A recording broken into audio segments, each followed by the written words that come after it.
नमस्कार मित्रों, मैं अनुराधा मिश्रा आज लेकर आई हूँ आपके लिए अपराजिता की वेदना का 11वां भाग।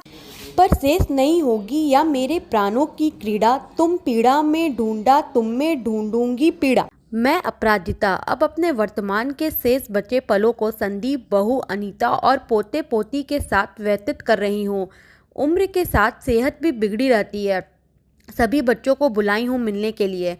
किन्नी आज ही आने वाली है और पम्मी भी 1-2 दिनों में आने की बात कही है।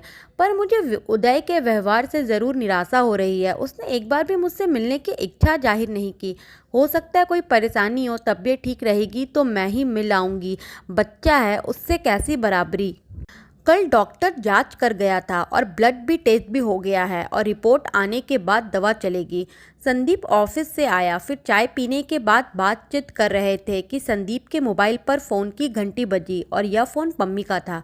संदीप हाल समाचार पूछने के बाद फ़ोन मुझे पकड़ा दिया। मैं हाथ में फ़ोन पकड़ा और पम्मी की आवाज़ सुनकर मैं ज़ोर से रोने लगी, जैसे आज पूरी पीड़ाएँ बह कर जाने के लिए व्याकुल हैं। मैं कुछ नहीं बोल पा रही हूँ। पम्मी कहती है, माँ चुप हो जाओ, तुम्हें देखने और तुम्हारी आवाज़ सुनने के लिए मेरे कान तरस गए हैं। माँ, मेरे वजह से तुम्हें बहुत दुख झेलने पड़े। मैं तुम्हारे उपकार का कर्ज 7 जन्म में भी नहीं चुका पाऊंगी। माँ के दूध का कर्ज तो ईश्वर भी नहीं चुका पाए हैं, तो मेरी क्या औकात। पर माँ, तो मुझे माफ़ कर देना, मैं अपने हृदय में बोझ लेकर जी रही हूँ। शायद मेरे पाप का कोई प्रायश्चित नहीं, लेकिन माँ के जैसा महान हृदय इस धरती पर किसी का नहीं। माँ, कुछ तो कहो। माँ कांपते स्वर में कहती है, पम्मी तुम गलत नहीं थी बेटा, पर तुम्हें हमें विश्वास में लेकर इतना बड़ा कदम उठाना चाहिए था। लेकिन परिस्थिति अनुकूल नहीं रही और प्रारब्ध उस समय बलवान था। बेटा तुम खुश हो, यही मेरे जीवन की सार्थकता है। तुम्हें देखने की इच्छा हो रही है। दामाद और बच्चों को लेकर जल्दी मिलने आ जाओ। जल्दी ही आऊँगी माँ, मुझे भी तुम्हारे गोद में जी भर के रोना है और तुम्हें लंदन भी घुमाना है। मैं तुम्हारा पासपोर्ट और वीज़ा भी बनवा रही हूँ। अब फ़ोन रखती हूँ। अनीता आज मेरे पसंद का खाना बनाया है, दाल भरा, पूरी, खीर और गोभी की सब्जी। भोजन करने के बाद बच्चों के साथ नीचे कॉलोनी में टहलने जाती हूँ।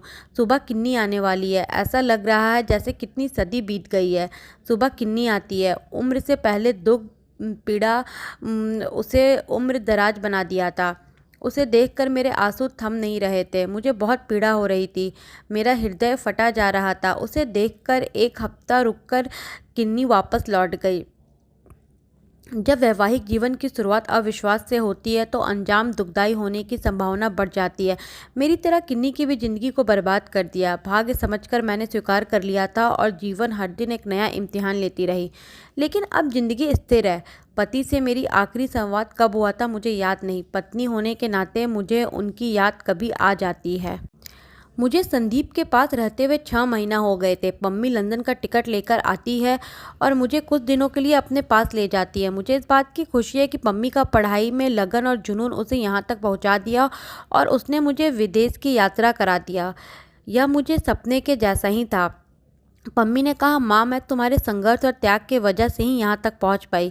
वह मुझे थाईलैंड, बैंकॉक, सिंगापुर की भी यात्रा कराई। घूमकर लौट आई संदीप के पास। दिन धीरे धीरे बीत रहा था और अब मेरी उम्र 80 के करीब पहुँच गई है। इधर कुछ दिनों से चलने में भी तकलीफ़ हो रही है और पेट भी हमेशा गड़बड़ भी रहने लगा। यहाँ तक बीमारी पता नहीं लग पा रहा था तो संदीप मुझे लेकर दिल्ली जांच कराने ले जाने वाला है। मैं शारीरिक रूप से थक चुकी हूँ।